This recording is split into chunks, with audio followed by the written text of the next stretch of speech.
Edward Chase Tolman adalah psikolog asal Amerika Serikat yang menemukan konsep psikolog pusponsif dalam behaviorisme, dan ia lahir pada 14 April 1886 di Amerika dan meninggal pada 19 November 1959 di California. Ia adalah psikolog Amerika yang mengembangkan sistem psikolog yang mencoba untuk menjelajahi seluruh tindakan organisme, dan ia menghasilkan teori mengenai behaviorisme operasional yang dalam perkembangannya cukup dikenal dan memengaruhi perkembangan juga di dalam ilmu psikolog. Ia mengawali pendidikannya dengan mempelajari fisika, matematika, kimia di Institute of Technology, dan ia mulai memilih ketertarikan di bidang psikolog setelah membaca prinsip psikolog dari William James. Selain dipengaruhi oleh James, ia juga kemudian mengatakan bahwa karyanya sangat dipengaruhi oleh Kurt Kafka dan Kurt Lewin. Pada tahun 1915, ia lulus dengan gelar doktoral di bidang psikolog. Saat Berkeley, Tolman merupakan seorang profesor yang merasa tidak terlalu kompeten dan dia tidak memiliki keinginan untuk menjalankan kepemimpinan di Berkeley. Namun, selama Berkeley, ketika terjadi kontroversi dengan Universitas California, Tolman yang memimpin selalu pertarungan melawan bupati yang akhirnya membantu menyelamatkan kebebasan akademi di Universitas Berkeley. Teori ini didasarkan kepada pernyataan bahwa tingkah laku manusia secara keseluruhan disebut tingkah laku molar. Tingkah laku molar ini terdiri dari tingkah laku yang lebih kecil yang disebut tingkah laku molekuler, yang dapat diperlihatkan melalui perbuatan makanan. Akan tetapi, gerakan-gerakan mengangkat sendok dan mengambil makanan di piring dan menyuapkannya ke dalam mulut di dalam perbuatan makanan adalah tingkah laku molekular. Tujuan dari tingkah laku terletak pada tingkah laku molekular. Dengan demikian, Tolman tidak menyetujui pendapat Watson yang menekankan pentingnya tingkah laku molekular atau refleks, dan behaviorisme dari Tolman tersebut juga operasional karena Tolman mencoba memformulasikan tingkah laku ke dalam suatu rumus,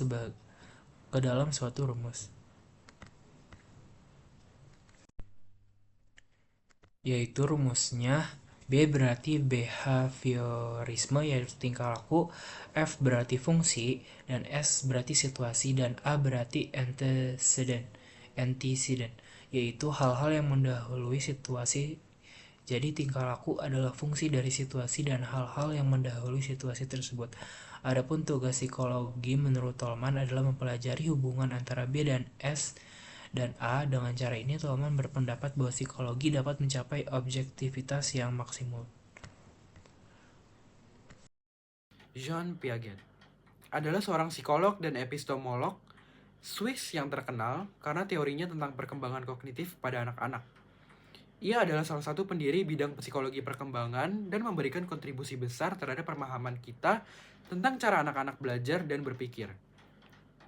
Jean Piaget lahir pada 9 Agustus 1896 di Neuchâtel, Swiss. Ayahnya adalah seorang profesor sejarah, sementara ibunya mendorong Piaget untuk mengeksplorasi rasa ingin tahunya. Piaget menunjukkan minat yang besar pada biologi dan ilmu alam sejak usia muda. Pada usia 11 tahun, ia menerbitkan makalah ilmiah pertamanya tentang albino sparrow. Menandai awal karir ilmiahnya, Piaget memperoleh gelar doktor di bidang ilmu alam di Universitas Neuchâtel pada 1918. Ia kemudian tertarik pada psikologi dan filsafat, khususnya epistemologi, atau studi tentang pengetahuan. Kontribusi Piaget dalam psikologi. Yang pertama ada teori perkembangan kognitif. Piaget terkenal dengan teori 4 tahap perkembangan kognitif yang menjelaskan bagaimana anak-anak memahami dunia di sekitar mereka seiring pertumbuhan mereka. Yang pertama ada sensori motor, 0-2 tahun. Anak belajar melalui interaksi langsung dengan lingkungannya menggunakan panca indera dan gerakan tubuh. Munculnya konsep object permanence, kesadaran bahwa benda tetap ada meskipun tidak terlihat. Yang kedua ada praoperasional 2-7 tahun. Anak mulai menggunakan bahasa dan simbol untuk merepresentasikan objek. Pemikiran masih bersifat egosentris atau sulit melihat perspektif orang lain. Yang ketiga ada operasional konkret 7-11 tahun. Anak mulai berpikir secara logis tentang situasi konkret. Mereka memahami konsep konservasi bahwa jumlah tetap sama meskipun bentuk berubah. Yang keempat ada operasional formal 12 tahun ke atas. Anak dapat berpikir abstrak, logis, dan sistematis. Mereka mampu merumuskan hipotesis dan mengevaluasinya secara logis. Konsep utama, skema atau skemas, struktur mental yang digunakan untuk memahami dan merespon lingkungan. Asimilasi dan akomodasi. Asimilasi mengintegrasikan informasi baru ke dalam skema yang ada. Akomodasi menyesuaikan skema yang ada untuk mengakomodasi informasi baru. Konstruktivisme. Piaget menekankan bahwa anak adalah pembelajar aktif yang membangun pengetahuannya sendiri melalui eksplorasi dan interaksi dengan lingkungan. Tokoh psikologi kognitif yang ketiga adalah Vygotsky. Beliau lahir pada tanggal 17 November tahun 1896 di kota Orsa, Belarus, dan meninggal pada tanggal 11 Juni 1934 di kota Moskow, Rusia. Pada tahun 1917, ia memperoleh gelar sarjana hukum di Universitas Negeri Moskow, tempat ia mempelajari berbagai topik termasuk sosiologi, linguistik, psikologi, dan filsafat. Karya formalnya di bidang psikologi dimulai pada tahun 1924 di Institut Psikologi Moskow. Ia menyelesaikan disertasinya pada tahun 1925 tentang psikologi seni. Tetapi ia dianugerahi gelar secara in absentia karena kambuhnya penyakit tuberkulosis akut yang membuatnya tidak dapat beraktivitas selama setahun. Setelah sakit, beliau mulai meneliti topik-topik seperti bahasa, perhatian, dan memori dengan bantuan para mahasiswanya. Di antaranya adalah Alexei Leontiev, psikologi perkembangan dan filsuf yang mengembangkan teori aktivitas, dan ahli saraf Alexander Luria, penulis Higher Cortical Function in Man. Vygotsky adalah seorang penulis yang produktif. Beliau menerbitkan 6 buku tentang psikologi dalam waktu 10 tahun. Salah satu bukunya berjudul Mind in Society, The Development of Higher Psychological Processes. Minatnya beragam, tetapi seringkali berpusat pada perkembangan anak, pendidikan, psikologi seni, dan perkembangan bahasa. Ia mengembangkan beberapa teori penting tentang cara anak belajar dan tumbuh dalam budaya dalam masyarakat. Pemikiran Vygotsky. Vygotsky menekankan pada pentingnya hubungan antara individu dan lingkungan sosial dalam pembentukan pengetahuan yang menurut beliau bahwa interaksi sosial yaitu interaksi individu tersebut dengan orang lain yang merupakan faktor terpenting yang dapat memicu perkembangan kognitif seseorang. Lebih lanjut, pemikirannya adalah sebagai berikut. Yang pertama ada peran interaksi sosial. Vygotsky berpendapat bahwa perkembangan kognitif anak terjadi melalui interaksi sosial dengan orang lain yang lebih berpengetahuan, bisa berupa orang tua, pengasuh, guru, teman sebaya, atau mentor. Yang kedua ada zona perkembangan proksimal. Vygotsky mengemukakan konsep zona perkembangan proksimal, yaitu jarak antara perkembangan aktual dan potensial anak. Zona perkembangan proksimal ini menunjukkan area di mana anak perlu bantuan eksternal untuk belajar hal baru, dan area di mana anak dapat belajar mandiri. Yang ketiga ada pembelajaran kooperatif. Vygotsky berpendapat bahwa proses belajar akan lebih efektif jika anak belajar secara kooperatif dengan anak lain dalam lingkungan yang mendukung. Selanjutnya ada pembelajaran dinamis.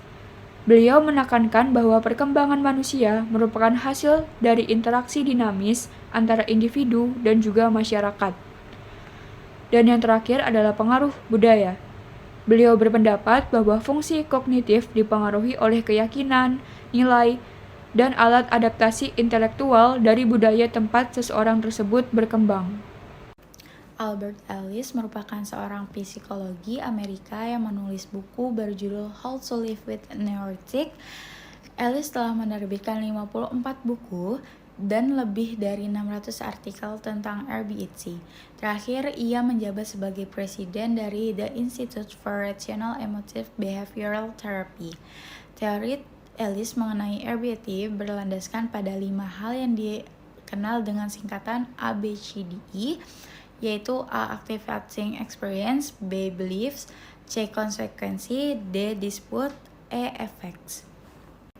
A. Mencakup pengalaman-pengalaman seperti kesulitan keluarga, kendala pekerjaan, trauma masa kecil. B. Mencakup keyakinan-keyakinan terutama yang bersifat irasional dan merusak diri sendiri yang juga merupakan sumber ketidakbahagiaan. C. Yakni konsekuensi berupa gejala neurotik dan emosi negatif seperti panik, dendam, dan amarah karena depresi yang bersumber dari keyakinan yang keliru. D. Merupakan keyakinan irasional yang harus dilawan oleh seorang terapis agar kliennya dapat menikmati dampak. E. Adalah psikologis positif dari keyakinan yang rasional. Menurut Ellis, ada beberapa jenis pikiran keliru yang biasanya diterapkan oleh orang kebanyakan, yaitu 1. Mengabaikan hal-hal yang positif, 2. Terpaku pada yang negatif, 3. Terlalu cepat menggeneralisasikan. Ellis juga menyebutkan 12 ide irasional yang menyebabkan dan memperparah neurosis. 1. Ide bahwa setiap orang dewasa pasti merasa ingin dicintai orang lain atas segala yang ia lakukan.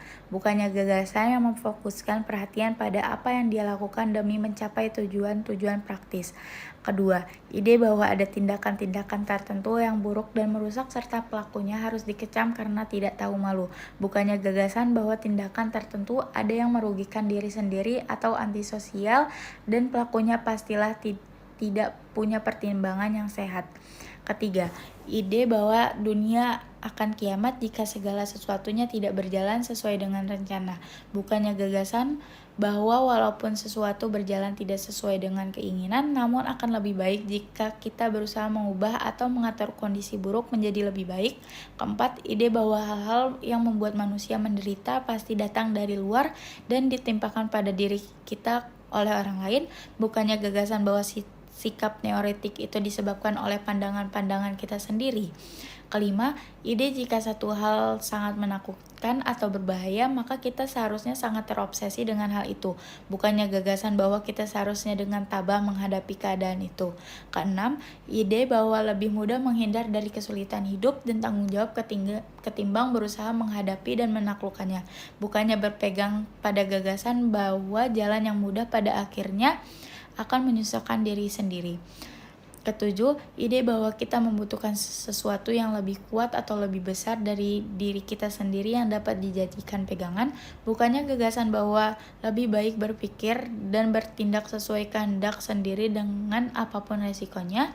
Kedelapan, ide bahwa kita harus selalu punya kemampuan dan kecerdasan serta selalu berhasil mengolahnya dengan baik, bukannya gagasan bahwa lebih baik bertindak sesuai dengan kemampuan ketimbang hanya punya keinginan melakukan hal terbaik. Kesembilan, ide bahwa ketika suatu peristiwa besar terjadi, peristiwa tersebut pasti berbekas dan mempengaruhi kehidupan kita selamanya. Bukannya gagasan bahwa apa yang terjadi pada masa lalu mesti dijadikan pelajaran buat hari ini dan masa yang akan datang, serta tidak terlalu terpaku dengan peristiwa masa lalu. Ke-10, ide bahwa kita harus mampu mengatur sesuatu dengan baik sebagai pengganti dari gagasan bahwa dunia ini penuh dengan kemungkinan-kemungkinan tak terduga dan kita tetap bisa menjalani kehidupan dengan segala kemungkinan ini. Ke-11, ide bahwa kebahagiaan bisa dicapai dengan bakat alami yang ada dalam diri seseorang sejak lahir dan kebahagiaan itu ditunjukkan untuk diri sendiri. Bukannya gagasan bahwa keinginan kita untuk bahagia ditentukan oleh kemauan kita mencapai tujuan secara kreatif. Ke-12, ide bahwa kita pada akhirnya tidak dapat menguasai perasaan sendiri atau perasaan kecewa terhadap sesuatu pasti tidak bisa dielakkan. Bukannya gagasan bahwa kita sebenarnya mampu mengontrol. Elizabeth Loftus lahir pada tahun 1944. Dia adalah seorang psikolog Amerika yang terkenal dengan penelitiannya tentang memori manusia, khususnya tentang bagaimana ingatan dapat dipengaruhi oleh informasi yang salah dan sugesti. Meskipun bukan seorang filsuf dalam arti tradisional, penelitian Loftus memiliki implikasi filosofis yang signifikan, terutama dalam bidang filsafat pikiran, epistemologi, dan etika. Beberapa aspek kunci dari pemikiran Loftus yang relevan dengan filsafat. Yang pertama adalah sifat memori. Loftus menunjukkan bahwa memori bukanlah rekaman yang pasif dari pengalaman masa lalu, tetapi konstruksi aktif yang dipengaruhi oleh berbagai faktor termasuk informasi baru, sugesti, dan harapan. Ini menantang pandangan tradisional tentang memori sebagai sumber informasi yang dapat diandalkan dan objektif. Pandangan ini memiliki implikasi penting untuk epistemologi karena mempertanyakan dasar-dasar pengetahuan kita tentang dunia. Yang kedua adalah ketidakpastian ingatan. Penelitian Loftus menunjukkan bahwa ingatan dapat diubah, bahkan diciptakan, melalui sugesti dan informasi yang salah. Ini menimbulkan pertanyaan tentang sifat kebenaran dan reliabilitas ingatan, dan tentang kemampuan kita untuk membedakan antara ingatan yang sebenarnya dan ingatan yang diciptakan. Pandangan ini memiliki implikasi penting untuk filsafat pikiran karena mempertanyakan sifat kesadaran dan kemampuan kita untuk mengakses pengalaman masa lalu secara akurat. Yang ketiga adalah implikasi etika. Penelitian Loftus memiliki implikasi etika yang signifikan, terutama dalam konteks hukum dan forensik. Pengetahuan bahwa ingatan dapat diubah dan diciptakan menimbulkan pertanyaan tentang reliabilitas kesaksian saksi dan tentang resiko kesalahan pengadilan. Pandangan ini menekankan pentingnya kehati-hatian dalam menggunakan bukti testimonial dan menilai reliabilitas ingatan. Yang keempat adalah filsafat pikiran. Penelitian Loftus memberikan bukti empiris untuk pandangan konstruktivis tentang pikiran, yaitu pandangan bahwa pikiran tidak hanya mencerminkan realitas tetapi juga secara aktif membentuknya. Ini menantang pandangan tradisional tentang pikiran sebagai cermin yang pasif dari dunia dan menunjukkan bahwa pikiran adalah agen aktif yang terlibat dalam menciptakan pengalaman kita. Meskipun bukan seorang filsuf tradisional, Elizabeth Loftus memiliki pemikiran yang kaya dan kompleks yang memiliki implikasi filosofis yang signifikan. Penelitiannya tentang memori manusia menantang pandangan tradisional tentang sifat memori, kebenaran, dan reliabilitas ingatan, dan memiliki implikasi penting untuk filsafat pikiran, epistemologi, dan etika. Assalamualaikum warahmatullahi wabarakatuh. Saya Mustika Hadatul Ais dengan NIM 0603524044. Di sini saya ingin menjelaskan tentang teori psikologi kognitif dengan tokoh Ulrich Neisser. Ulrich Neisser lahir pada tahun 1928 sampai 2012. Ia adalah seorang psikolog Amerika yang dikenal sebagai Bapak Psikologi Kognitif dan salah satu tokoh utama dalam pengembangan teori psikologi kognitif. Neisser berperan penting dalam mengarahkan perhatian psikologi dari aliran behaviorisme yang dominan pada paruh pertama abad ke-20 menuju pemahaman yang lebih dalam tentang proses-proses mental yang tidak dapat dijelaskan semata-mata melalui pengamatan perilaku luar. Sebagai pionir dalam psikologi kognitif, Neisser memperkenalkan konsep-konsep yang memperkaya pemahaman kita tentang bagaimana pikiran, persepsi, memori, dan pemrosesan informasi bekerja dalam diri manusia.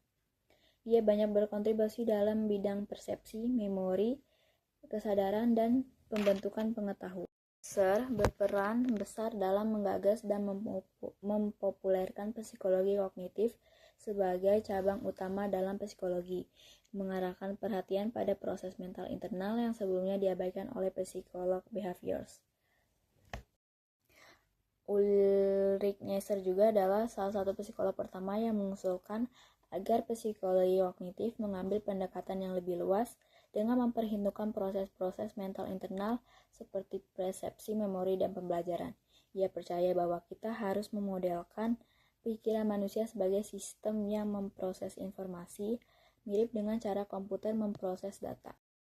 Neisser juga menulis buku kognitif psikologi yang dimana itu bukunya yang sangat berpengaruh yang diterbitkan pada tahun 1967.